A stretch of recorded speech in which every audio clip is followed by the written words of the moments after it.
What is going on, everyone? Welcome to your 69th Java tutorial. I've been making a lot of Java tutorials, I just noticed. And in this tutorial I'm going to show you guys how to add some functionality to the box. So what we need to do to add functionality is add an item listener. And what an item listener does is pretty much just chills there and waits for you to click something. And when it clicks it, it pretty much just, well, tells it to do something. So let's go ahead and take that box, because that's what we want to add an event to, and we'll go ahead and add item listener. And there we go.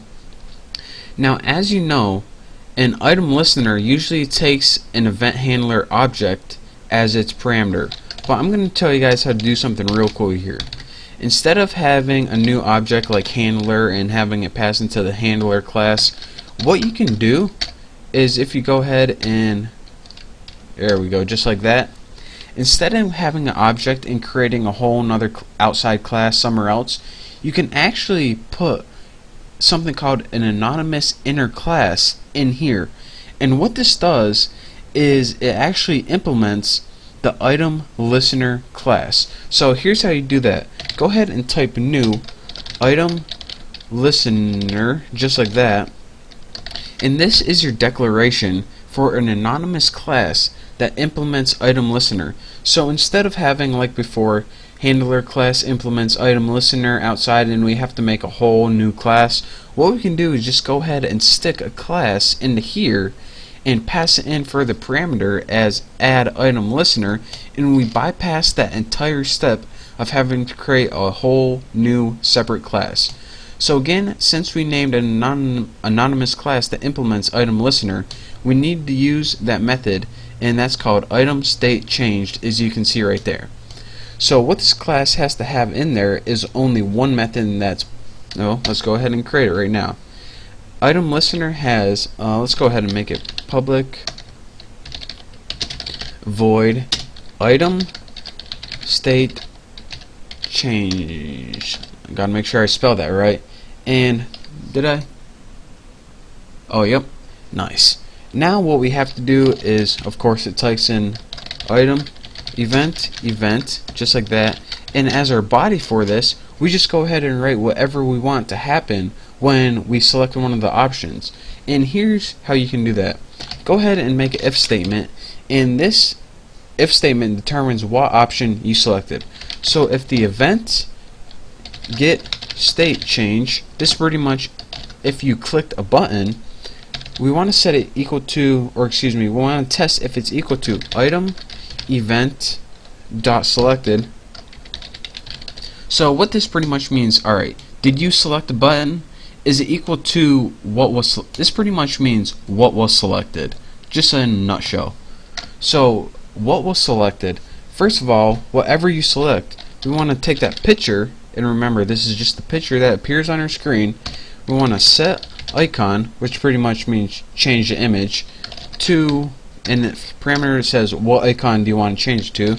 Well, we have an array called pics, and but we have, the thing is, we have two elements or two images in this one. So what one do we select?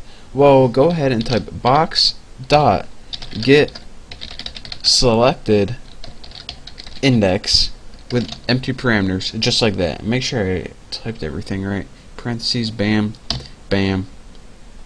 Now make sure the method get state change is undefined type, and oh, here we go, hold on a second.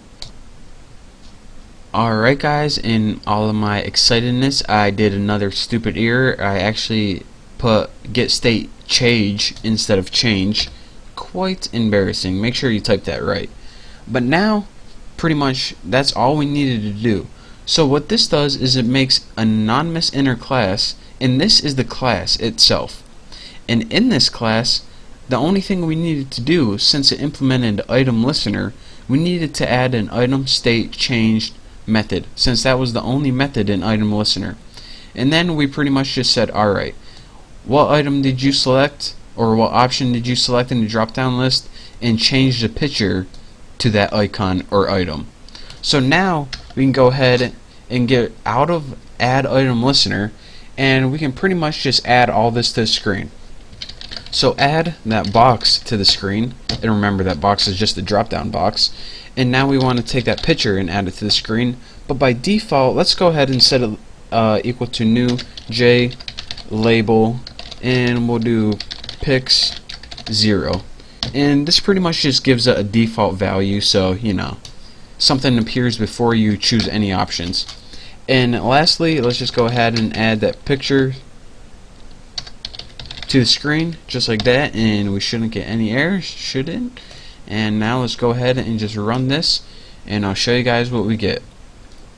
By default, again, like I said, we have B on the screen, which is at the index of 0. Then when we select X, our picture changes to X. We can go ahead and select B, X. We can do this all day if we want, really, but no time for that. We need to overview our program. So what we did is pretty much, let me get to the good stuff. We made a box variable, a picture variable, just to hold box and picture later on.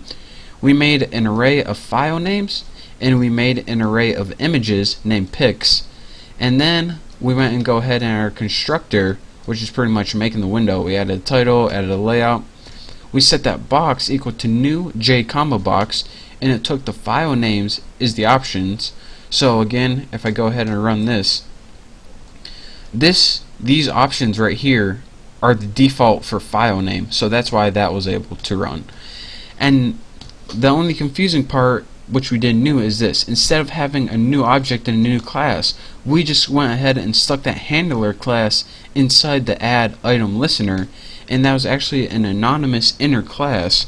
And what we needed to do is we needed to overwrite this method item state changed, because that was the only method in item listener, and we overrode it with a nice little function right here. And then we went ahead and added the box to the screen, then we went ahead and added the picture to the screen, and just gave it a default setting, and we were good to go.